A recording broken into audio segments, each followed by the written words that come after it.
Lo primero, vamos a dividir este ejercicio en dos etapas. La primera es qué transmite la cimentación hacia el suelo y la segunda etapa es cuánto resiste el suelo. O sea, son dos vertientes que se pueden analizar desde un punto de vista separado, aunque hay ciertos vínculos entre ambos, se pueden analizar hasta cierto grado de manera separada. Debido a un análisis estructural, tenemos estos elementos mecánicos. Una carga axial de 130 toneladas, un momento en dirección. Para orientar, damos dirección X y dirección Y, pero eso es simplemente para orientar hacia dónde están actuando los elementos mecánicos, ¿ok?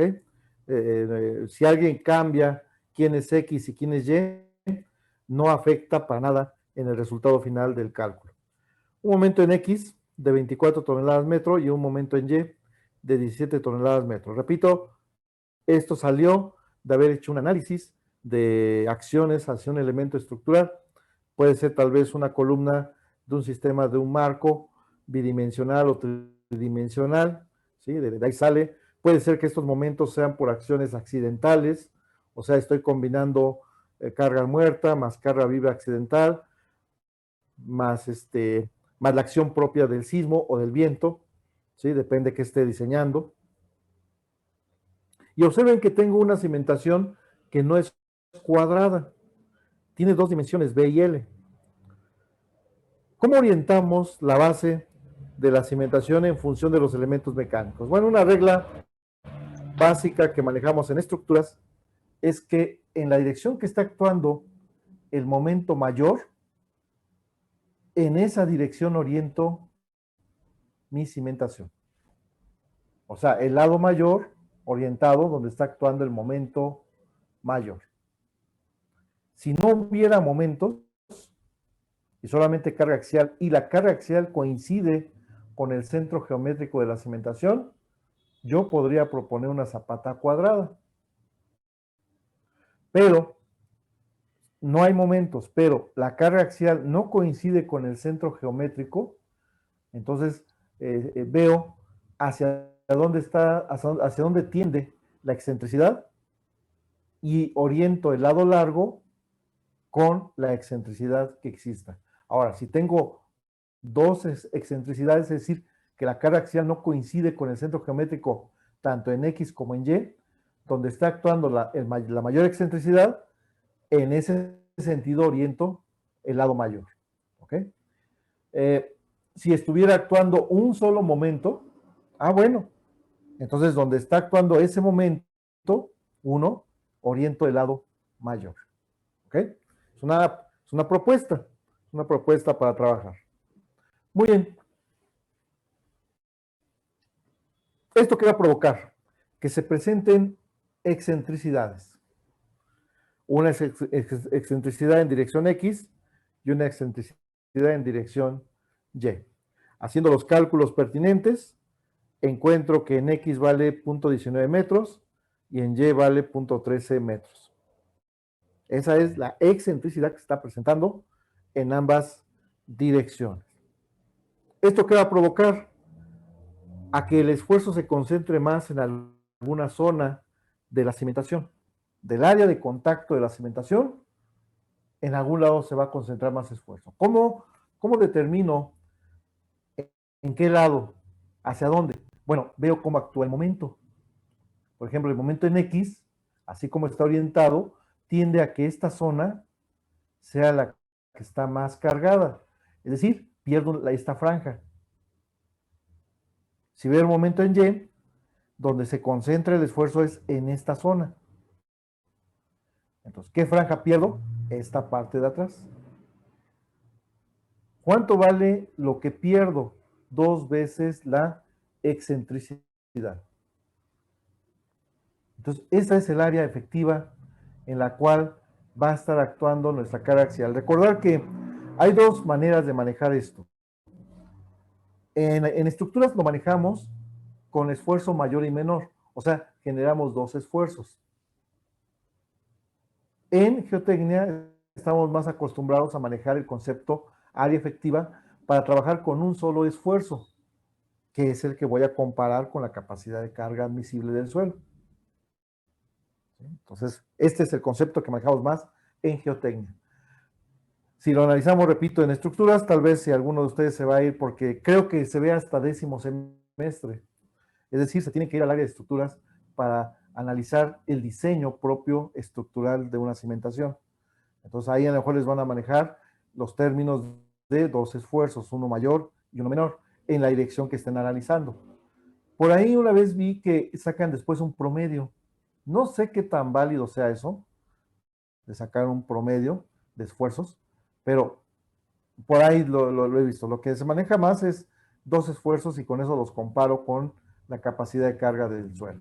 Muy bien. Bueno, entonces siguiendo con nuestra información y aplicando 2 veces la excentricidad en cada lado, ahí están los valores correspondientes. Recuerden que la orientación X y Y es lo que me está dando en dónde aplico una excentricidad y dónde aplico la otra excentricidad. Muy bien. Entonces, se genera esto, que es la área efectiva, B' y L'. Multiplicando esos valores, encuentro el área efectiva. Pero hay un detalle. Esta área efectiva está en función de dos variables, B' y L', que son producto de L y B. Trabajar de esta manera me complica porque necesito resolver dos variables. Lo más sencillo es que todo mi ejercicio, bueno, todo mi planteamiento, bien se hacía de hablar de ejercicio, esto ya es un ejemplo ya más real, ¿no? De lo que, cómo se trabaja. El planteamiento es que todo quede en función de una sola variable. Y el análisis de capacidad de carga lo hacemos en el lado corto, o sea, en el lado B. Entonces, ¿qué hago? Una proporción. Yo decido cuánto quiero que sea L, pero comparada con B. Es una propuesta. Si alguien cambia esta propuesta, no pasa nada. Ahora, que va a cambiar la geometría de la cimentación, claro que va a cambiar, ¿sí? Porque es una propuesta. O sea, yo quiero proponer cuánto quiero que sea L comparado con B. Para este caso, yo estoy proponiendo que L sea 15% más que B. Es una propuesta, repito. Si alguien dice, no, no me gusta ese número, a mí me gustaría que fuera un 20% más grande. Está bien. No, quiero hacerlo todavía más grande, me gustaría el 30%. ¿Está bien? Un caso exagerado, que sea el doble. ¿Sí? Que si B vale 1, L vale 2. Es una propuesta, ¿entendido? Aquí es donde entra mucho en función la experiencia de quien está diseñando. El diseño estructural, más que el análisis, el diseño ya, el modelado estructural, es en muchos casos es a un sentimiento del ingeniero, a su experiencia, donde empieza a determinar qué elementos quiere que sean los resistentes, qué elementos quiere que sean divisorios, o sea, que no aportan resistencia estructural. Empieza a hablar un poquito de materiales, aunque materiales solamente en los elementos básicos, porque gran parte de los materiales están regidos por el proyecto arquitectónico, pero hasta cierto grado, algunos él los puede decidir. Es más, hasta puede decidir qué quiere mejor, una estructura de acero, una estructura de concreto, una combinación. Entonces, todo esto queda así. Entonces, repito, no se me queden con la idea de que, siempre tiene que ser 1.15 veces B. No, queda abierto. ¿Okay? ¿Qué se gana con esto? Bueno, lo que se va a ganar es que el área efectiva ya queda en función de una sola variable. Vean, B' es B menos 2 veces la excentricidad, B menos 0.26. L es L', perdón, L' es L menos 0.38, pero L yo le estoy proponiendo que sea 1.15 veces P. Obviamente, esta expresión La puedo reducir haciendo multiplicaciones, acomodando elementos, y a final de cuentas me sale esto. He encontrado el área efectiva en la cual voy a aplicar la carga axial. Repito, haciendo operaciones y acomodando.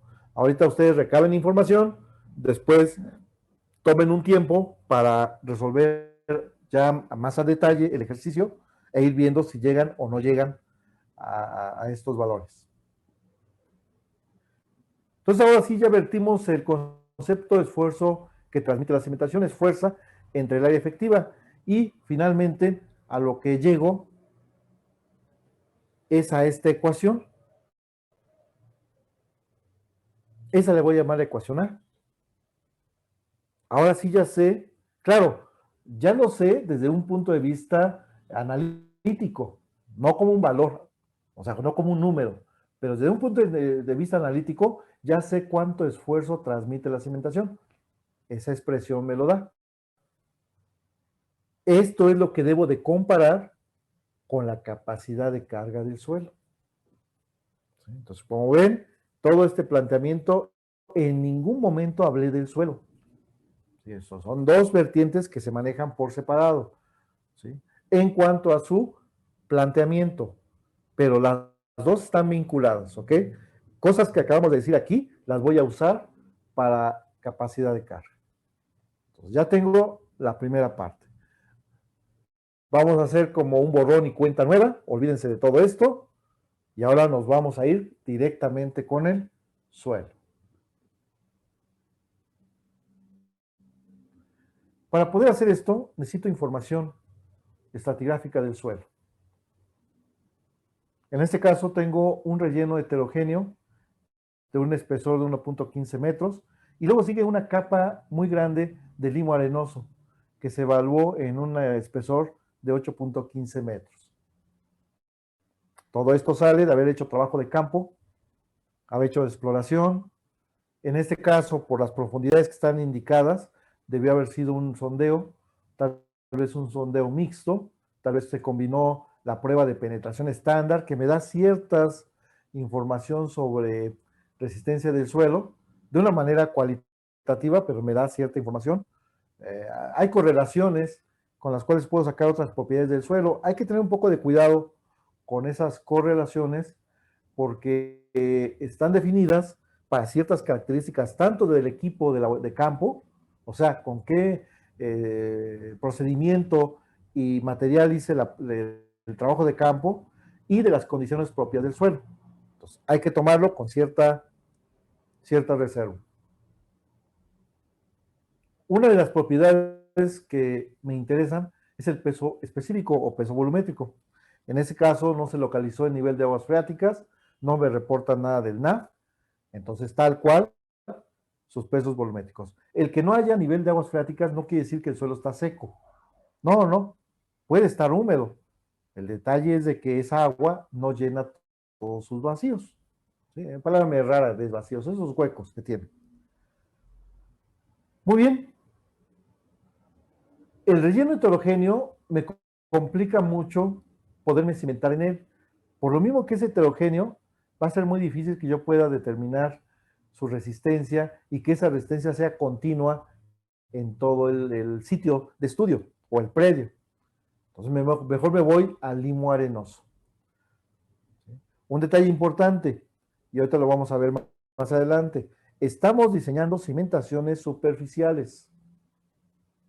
Recuerden que para que una cimentación se considere que su mecanismo de capacidad de carga sea superficial, debe de cumplir que la profundidad de desplante tiene que ser menor o igual a 2.5 veces el ancho del cimiento.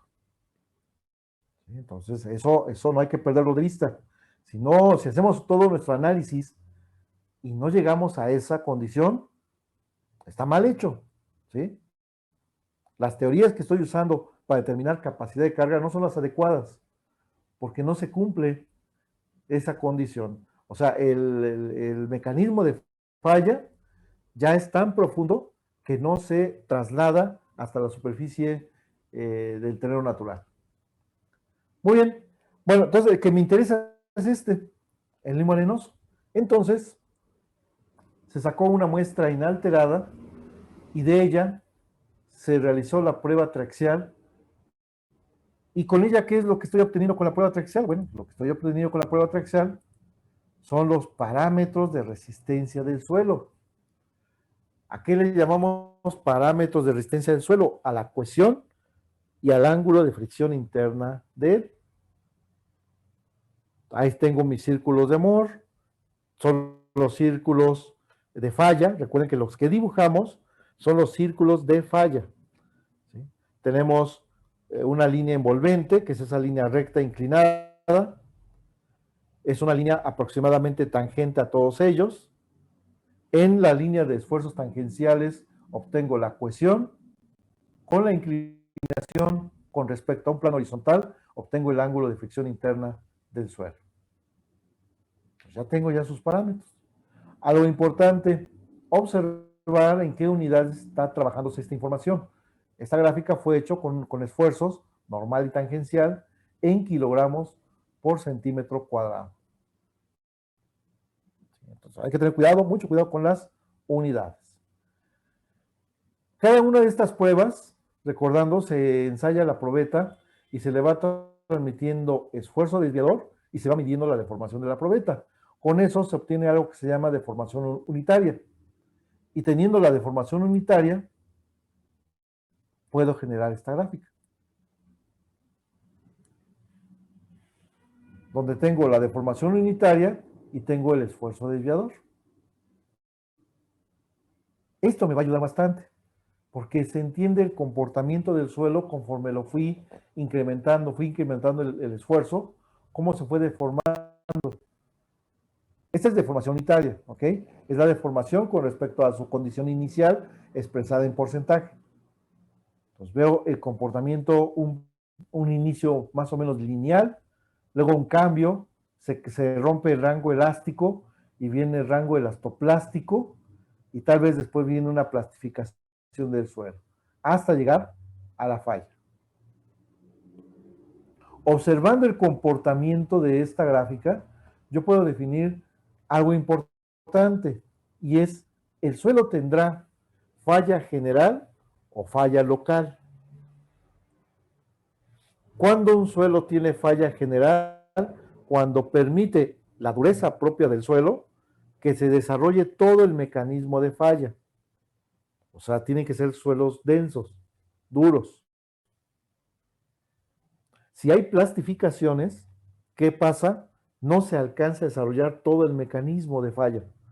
En un momento dado, ciertas zonas, recuerden que había unas zonas, una zona 2, una zona 3, en el mecanismo de falla, que se ve en el primer video que les proporcioné. Al no generarse todo el mecanismo de falla, se generan plastificaciones y entonces no se alcanza toda la resistencia del suelo debido a lo que es un suelo blando. Entonces, tendría falla local, ¿ok? Igual el reglamento de la Ciudad de México y sus normas técnicas también toman en cuenta esto de la falla general y falla local. Por lo tanto, hay maneras de visualizarlo.